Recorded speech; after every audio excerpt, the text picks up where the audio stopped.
Bismillahirrahmanirrahim. Assalamualaikum warahmatullahi wabarakatuh, and very good morning, everyone. This morning we're going to learn about the anatomy of lungs, pleura, and bronchopulmonary segments.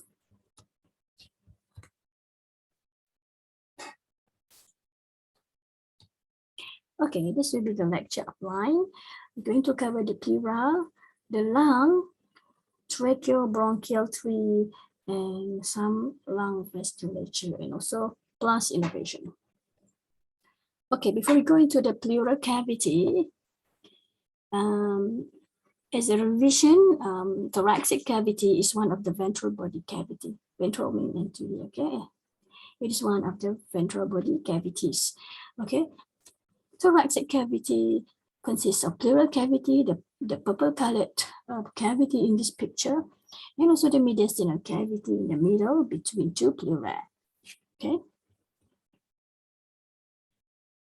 Okay, this is the mediastinum, okay? This is the pleural cavity.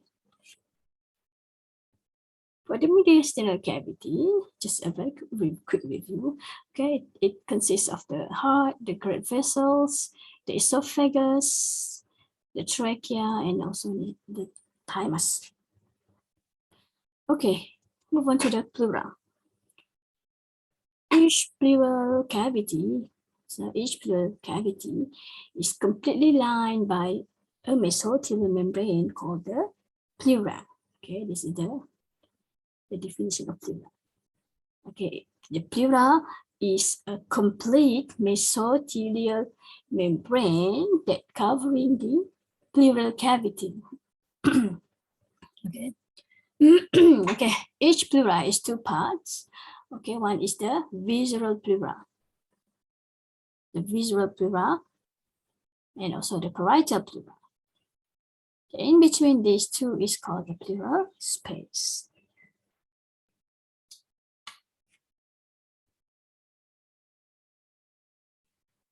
Okay, the visceral and parietal pleura are continuously forming a pleural sac.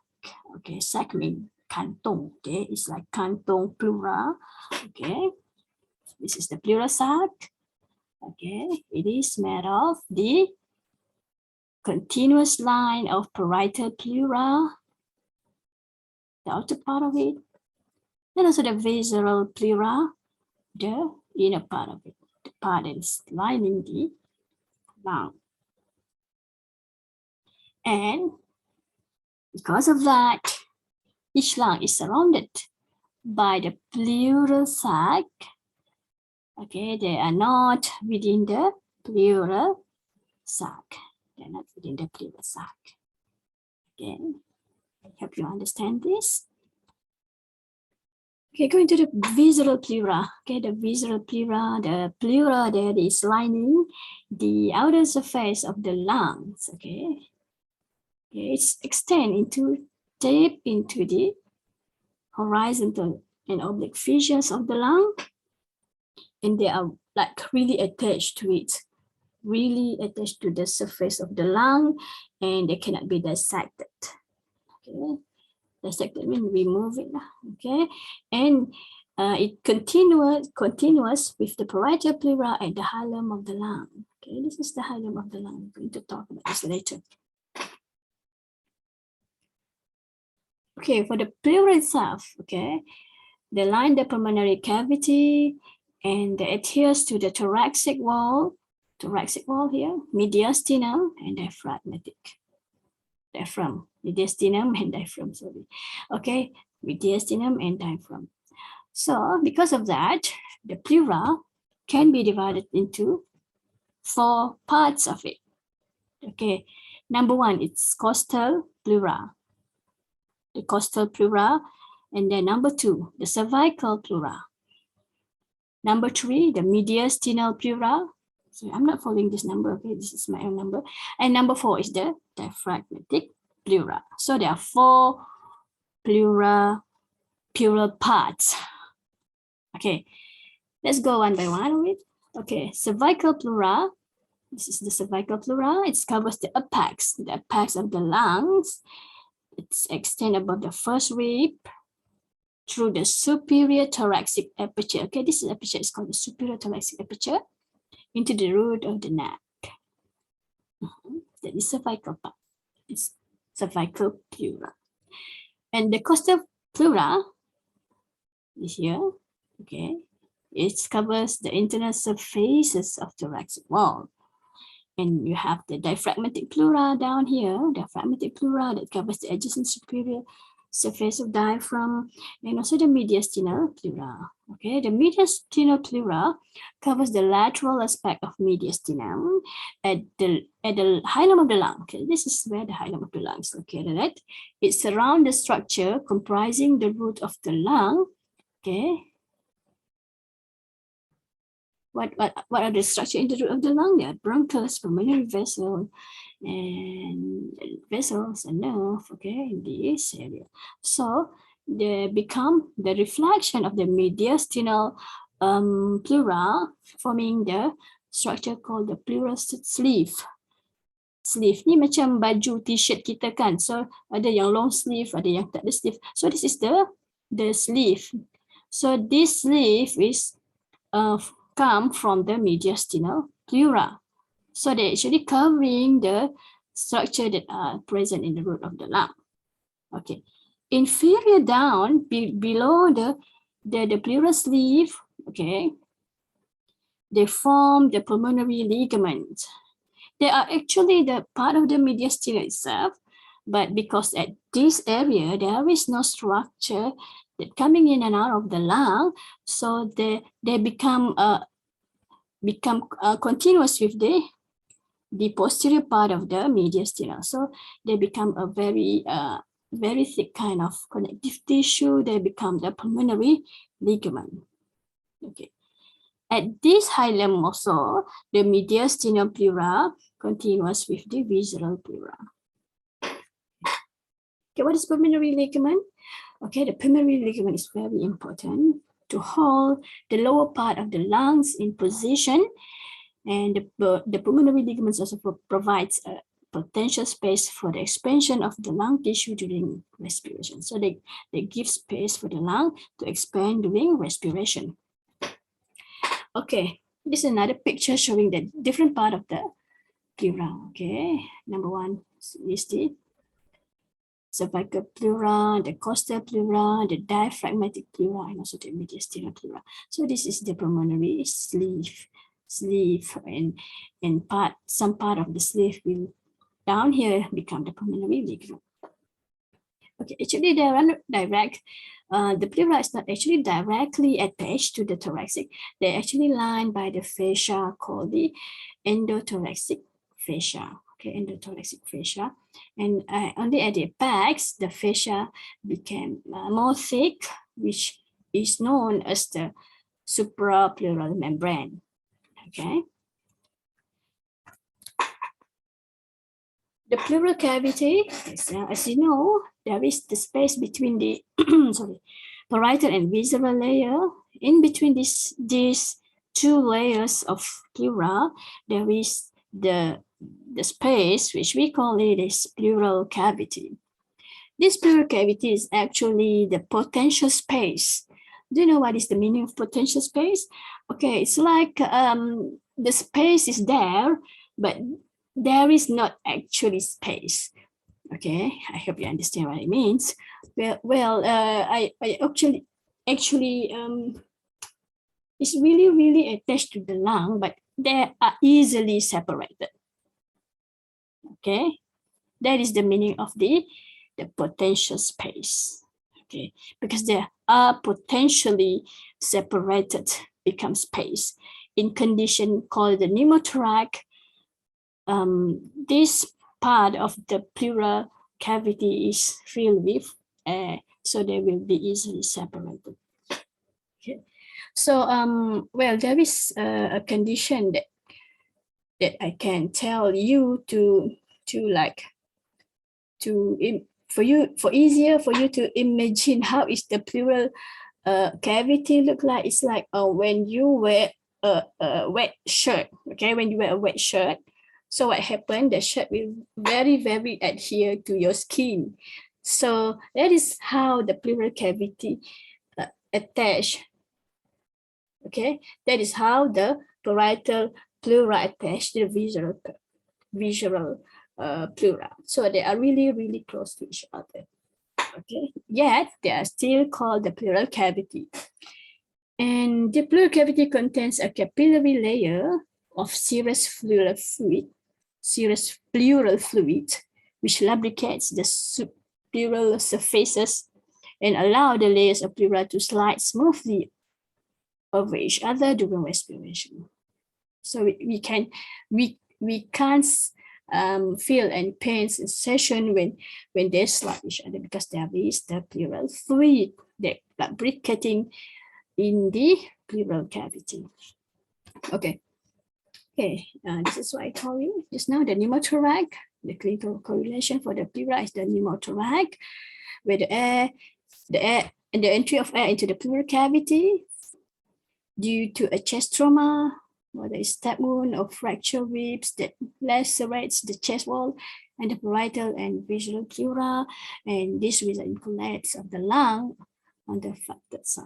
Okay, so there is actually spontaneous pneumothorax, whereby it's without any trauma, without any chest trauma, the lung become collapse and air is filling the pleural cavity. There is spontaneous pneumothorax. Okay, pleural reflection. This is the first anatomy of the pleura. Okay, the pleural reflection is abrupt lines along which the parietal pleura changes direction as it passes from one wall of the pleural cavity to another. So you can see here that the pink color lines of pleural reflection. Okay, this is the pink or red color lines. They are lining the surface anatomy for the pleural reflection. Okay, so this is the right and the left sternal line for the pleural reflection. So this is the right sternal line, and this is the left sternal line, and this is the right and left costal line of pleural reflection, and down here is the costal reflection. So there are two. Okay, one is the sternal reflection. We can actually draw a line of this reflection on the sternum, and also down here is the costal line of pleural reflection over the costal margin of the thoracic wall. Okay. Okay, pleural recesses. Okay, pleural recesses. Okay, recesses mean extra. Okay, extra. This area called pleural recesses are the area that are not occupied during respiration, during the normal respiration. So this area remain unoccupied by the lung tissue, except they will only be occupied during the deep breathing. So there are two recesses. One is costal diaphragmatic recess here, and the other one is the costal mediastinal recess. Yeah. So this is the costal mediastinal. Okay, you can see this in this picture easily, and this is the costal mediastinal, and this is the costal diaphragmatic. Down here is the costal diaphragmatic. This space will not be filled with the lung tissue during normal respiration, but only deep respiration. Okay, let's move on to the next topic, which is the lung. Okay, this is the surface anatomy of the lung. Okay, this is the anterior view, and this is the posterior surface, anterior surface and posterior surface. What can be marked on the anterior surface is the apex of the lung. So this is the apex of the lung, which extend at about 3 centimeters above the clavicle. This is the clavicle. The clavicle. I hope you still remember your year one notes. Okay, this is the clavicle. The lung is extend above the clavicle, about 3 centimeter width. Which part of clavicle? So we ask, okay, which part? It is medial third of the clavicle. You don't simply just say above the clavicle. It can be, the clavicle is extending from this to this. So you must be specific. It is the medial third of the clavicle. The lungs is extended up above it about 3 centimeter. Okay. And the inferior margin of the lung, okay, tadi apex kan, now is the inferior margin of the lung. Okay, inferior margin of the lung. Okay, inferior margin of the lung can be drawn from mid-clavicular line. So the clavicle, so the mid-clavicular line is here. So, okay, the lower border of the lung is at the 6th rib. And mid-axillary line is in the between here. In the middle of the axilla. So mid-axillary line, it is at the level of the 8th rib, and posteriorly is at the level of the 10th rib. So the sphere is 6, 8, and 10 posteriorly. Okay, this is the lung. Let's go to the lung. Okay, this is the lung, this is the right lung, and this is the left lung. We have to know this very, very well. Okay. So this is the apex of the lung. Apex of the lung. Okay, this is the apex of the left lung, the right lung, and this is the base of the lung. Okay, base of the lung, the base of the lung, and the base of the lung. So the right lung, it has 3 lobes. Okay, it has 3 lobes: the superior lobe, the middle lobe, and also the inferior lobe. Superior, middle, inferior. While for the left lung, it only has 2 lobes, the superior and inferior lobe. Okay, because of the number of the lobes they have, the right lung has 2 fissures. 2 fissures, which are the horizontal fissure and also the oblique fissure. While for the left lung, it has only 1 fissure, which is the oblique fissures. Okay, how to differentiate the right and the left lung? You have to know this very well, very much in detail. Okay, number 1 is the number of the lobes, okay, and the number of fissure, number 2. Number 3, you can actually identify there is cardiac notch. The cardiac notch is present on the left lung. Okay, this is where the cardiac located at the heart, and also below the cardiac notch there is the structure of the lung called the lingula. So the lingula. So you must be able to identify the right and the left lung. Okay. Each lung has an apex, the superior end of the lung ascending above the level of the first rib into the root of the neck that is covered by cervical pleura. And it has 3 surfaces: costal, mediastinal, and also diaphragmatic. It has 3 border: anterior border, inferior border, and posterior border. What is the difference between surfaces? Surface ni dia punya permukaan lah. Surface kata. It is smooth, okay? It's continuous different surface. If border, dia macam tajam tau. It's a sharp demarcation. So anterior border, inferior border, and also posterior border. Okay, let's look at this in this apa nama?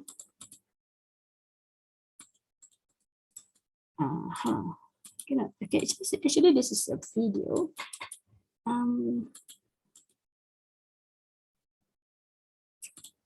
Okay. Okay, this is the 3D anatomy of the lung. Okay, this is the 3D anatomy of the lung.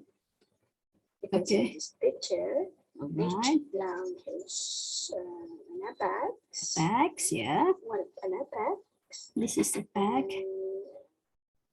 And 3 borders. This is the anterior border. This is anterior border, inferior border, and the posterior border. Posterior border. So this is the posterior border. Okay. I repeat again, posterior border. Inferior border is 1. Okay.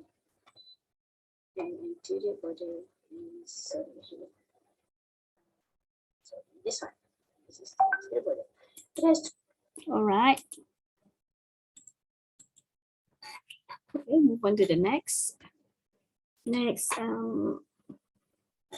slide is the costal surface. The surfaces. We have three surfaces. The costal surface. This is the costal surface.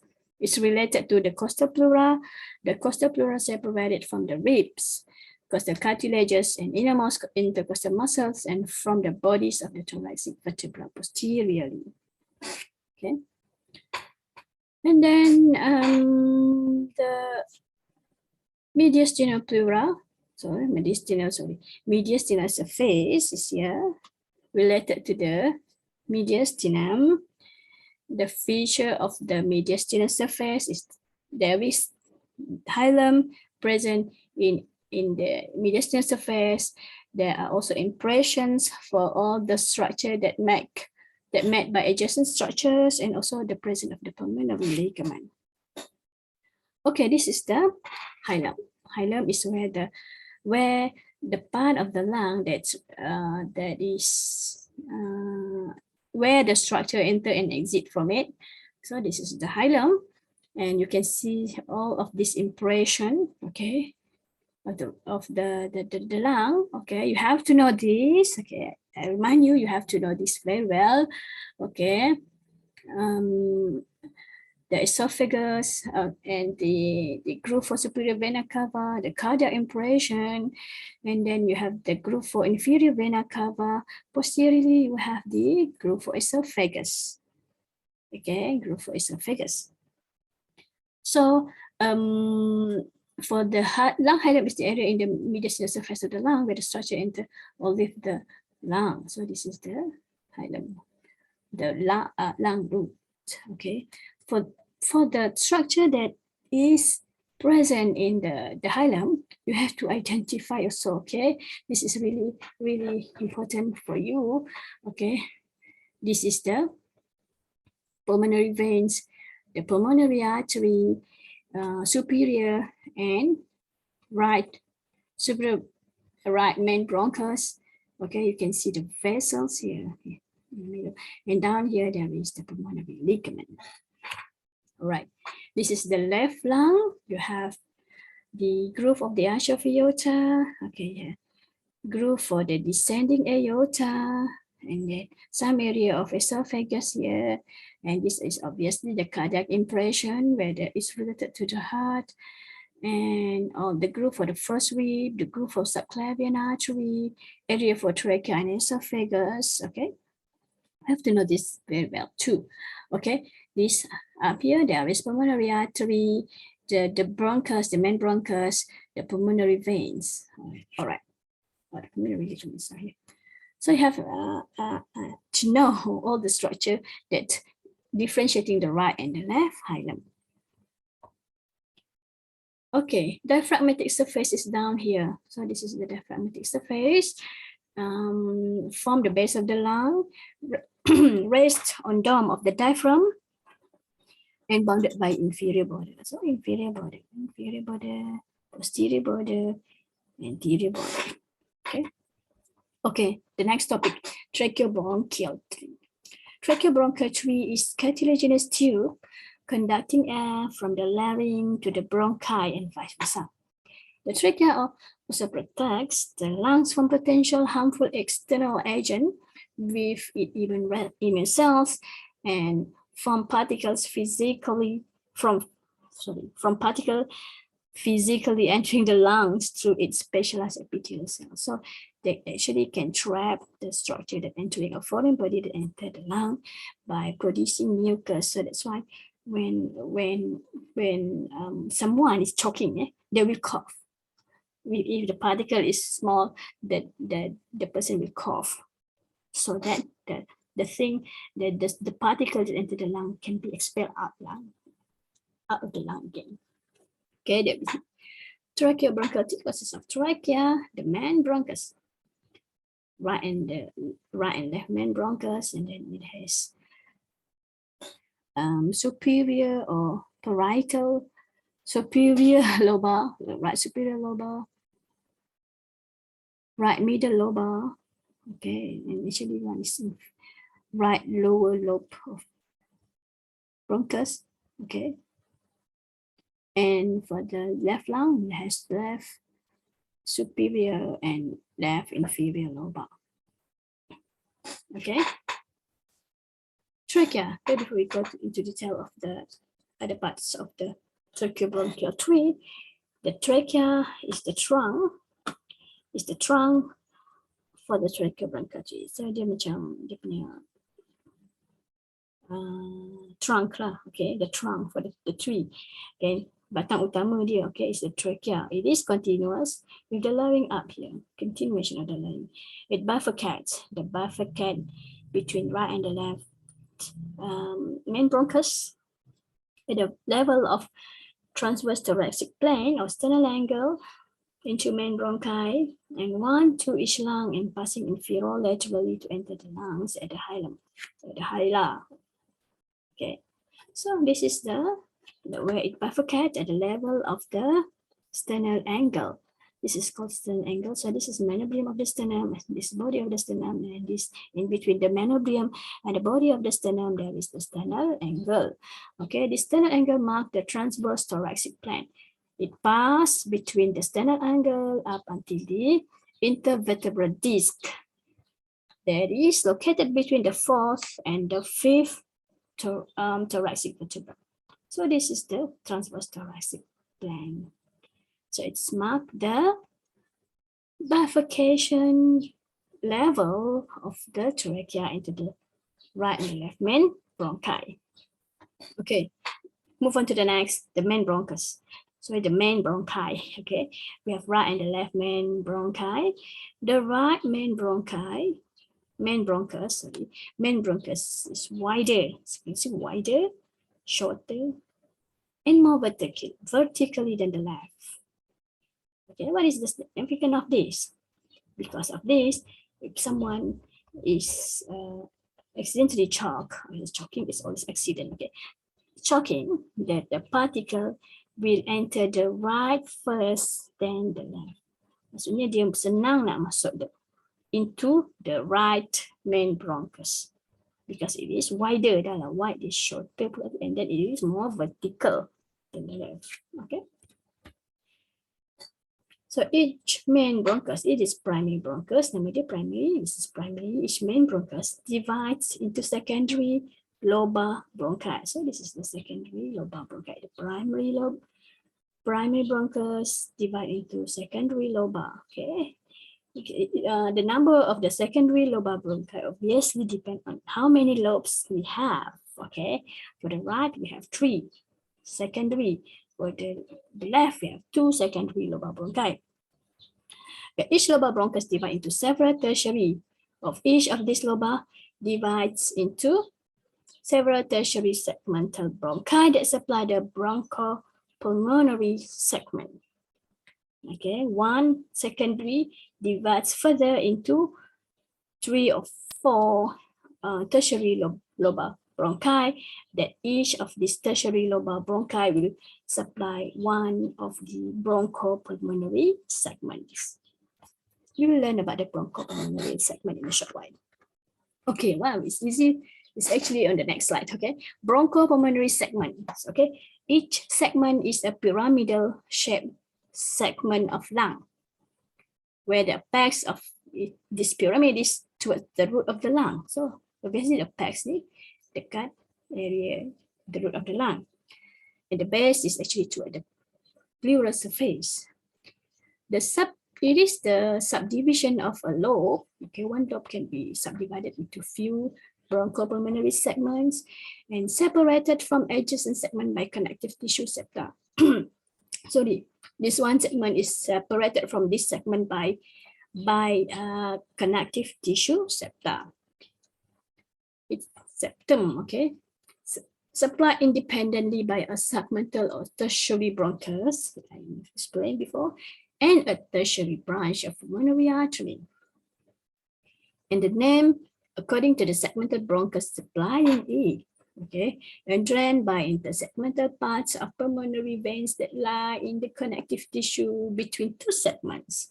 Each vein drain adjacent segments. So maksudnya each vein drain few segments of bronchopulmonary.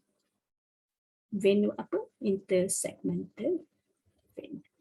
And they are surgically resectable. Like we can remove one if this area of the lung has like tumor, for instance, we can actually remove only this segment of the bronchopulmonary segments of the lung. Okay, these are the details of bronchopulmonary segments of each lung.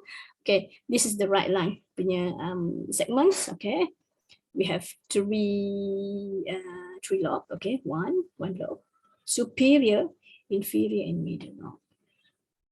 Okay, superior lobe we have apical, the apical, and then we have the anterior, and we have the posterior bronchopulmonary segment. For middle lobe, we have obviously the lateral and medial, and inferior we have superior, anterior basal, posterior basal, the lateral basal, and also the medial basal. Okay, like for the left lobe, it's only two lobes. Okay, the superior and inferior lobe. Superior lobe, there is apical and posterior. Apical and posterior somewhere here. So this one is actually anterior. This is superior. And this is inferior.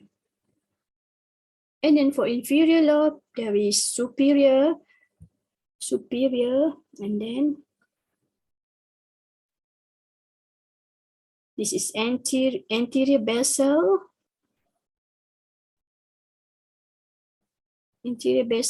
and medial basal, anterior basal and medial basal. And then you have the posterior basal and lateral basal. Okay, this is some clinical correlation related to the lung. The lung resection. Knowledge of the anatomy of the bronchopulmonary segment is essential for precise interpretation of the graph and other medical image of the lung. So when a radiographer found as something object like in the apex or superior bronchopulmonary segment, so they can actually identify the bronchopulmonary segment through the X-ray or MRI or CT image. And then knowledge of these segments is also essential for surgical resection of this disease segment. Bronchial and pulmonary disorders such as tumor or abscess often localized in the bronchopulmonary segment, which may be surgically resected. During treatment of lung cancer, the surgeon may remove a whole lung. They can remove one whole lung. Pneumectomy, a lobe, okay, the lobectomy, or a bronchopulmonary segment is segmentectomy, okay, segmentectomy. Okay, they can also remove just what small part of it, so wedge resection. Okay, now into the lung structure.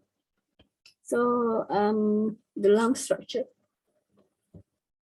Okay. Where do I begin? Okay, the bronchial. 20 to 25 generation of branching bronchioles present after the tertiary bronchial. Remember our tertiary bronchial that supply the bronchopulmonary segment. After that, the tertiary bronchioles produce 20 to 25 generation of branching bronchioles. Okay, so bronchial. Okay, the terminal bronchioles need the three conducting, terminal, and also respiratory. Conducting, terminal, and respiratory bronchioles. Terminal bronchioles are the smallest conducting bronchioles. So it's smallest conducting bronchioles. What does this mean? Up until the terminal bronchioles, there is no gas exchange. Okay. But after the respiratory bronchial, then the gas exchange occurs at this part of the branches of the tertiary bronchioles. Okay, I hope you understand this. Okay, and then respiratory bronchioles. So the respiratory bronchioles characterized by scattered thin wall out pocketing alveoli. So this is alveoli that extend from the lumen. Okay, each respiratory bronchioles one respiratory bronchioles, okay, respiratory bronchiole, give rise to 2 up until 2 to 11 alveolar duct. So this is an alveolar duct, okay, alveolar duct, and each of these alveolar duct gives rise to 5 to 6 alveolar sacs. So this is one alveolar sac.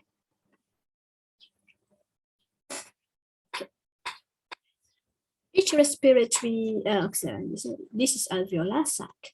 Alveolus, just one small outpocketing structure is called alveolus. Alveolus is the basic structural unit of gas exchange, where the gas exchange is occurred in this alveolus. Okay. Okay, now move on to the last topic, which is the lung vasculature.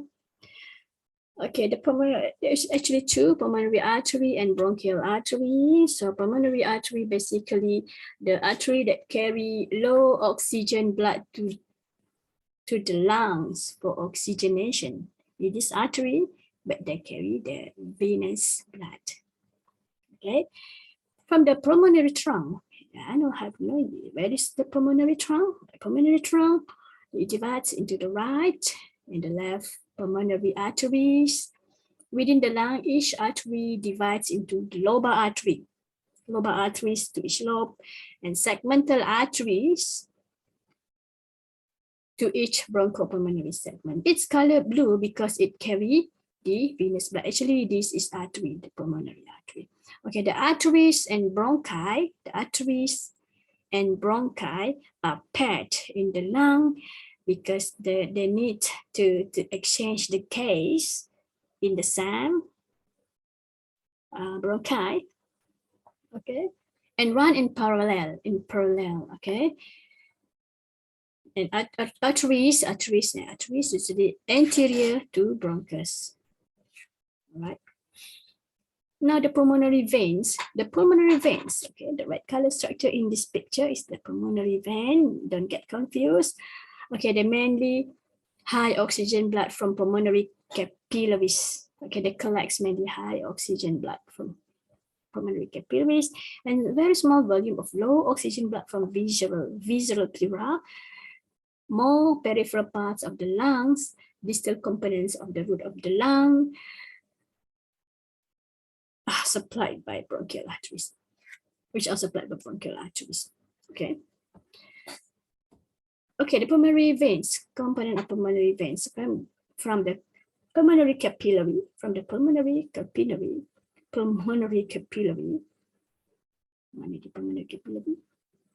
here, pulmonary capillary, okay, pulmonary capillary, they flow into intrasegmental veins. It's in this intrasegmental within the bronchopulmonary segment. Then from the intrasegmental, they flow into the intersegmental, intrasegmental up here. Intrasegmental is from here, intrasegmental in between the segment, which is located in the connective tissue septum. Okay, the pulmonary veins run independent course from the arteries and bronchi as they run towards the hilum. So they don't touch hilum. Okay. The pulmonary veins run in connective tissue septa between two bronchopulmonary segments and receiving blood from adjacent bronchopulmonary segments. Now is the bronchial artery. Bronchial artery, they supply oxygenated blood to the non-respiratory tissue of the lung. For example, the structures comprising the root of the lung, okay, and then supporting tissue of the lungs, and also the visceral pleura. So there are only one, two, and three bronchial artery that's supplying the lung. The right bronchial artery is a rise indirectly from aorta from the third right posterior intercostal artery, the right bronchial artery. And we have two left. superior left bronchial artery, and also inferior left bronchial artery, which directly arise from the thoracic aorta or descending aorta. Okay, bronchial vein drain only part of the blood supply by the lungs by the bronchial arteries. Okay, the right bronchial vein drains into the azygous vein, while the left bronchial vein, okay, drain into the accessory hemiazygous vein, or they can even drain into the left superior intercostal. Okay, the lymphatic drainage can be easily described based on its location of the lymphatic plexus, whether it is superficial or deep. The superficial lymphatic plexus is located deep to the visual pleura. The drain area of drainage is lung parenchyma, and also the visual pleura. So these two deh. Ni bukan empat tau. It's lung parenchyma and visual pleura. Lung parenchyma and visual pleura. And they drain into the bronchopulmonary lymph nodes. And for the deep lymphatic plexus, the location is located at the submucosal mucosa of the bronchi and peribronchial connective tissue. And the areas of drainage is structured that form the root of the lung. So okay, and they drain into the pulmonary lymph node along the lobar bronchi and drain eventually into the bronchopulmonary lymph nodes. Okay, this is the picture. Okay, the deep and the deep nodes in the supply, the drain from the structure from the root of the lung. Okay. While for the superficial, they drain into bronchopulmonary lymph nodes. Bronchopulmonary lymph nodes. They actually drains superficial area, superficial and deep. This is superficial and deep. The both are eventually drained into the bronchopulmonary lymph nodes. Okay, the lung innervation can be divided into two. One is the autonomic innervation, and another one is the sensory. Okay. So for the autonomic is supplying the lung and the visual pleura.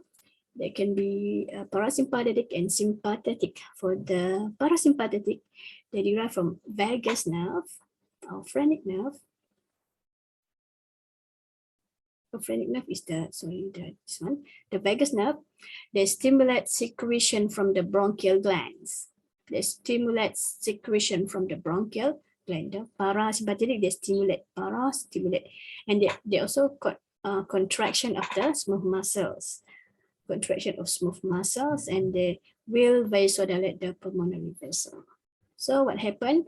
Parasympathetic will, if someone is having asthmatic patient, they will have asthmatic episode. And then for the sympathetic, they derive from the sympathetic trunk.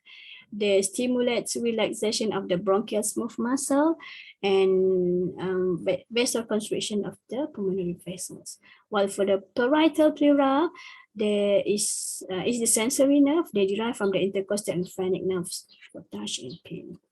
I think that's all for today. I wish you all the best and thank you for your attention.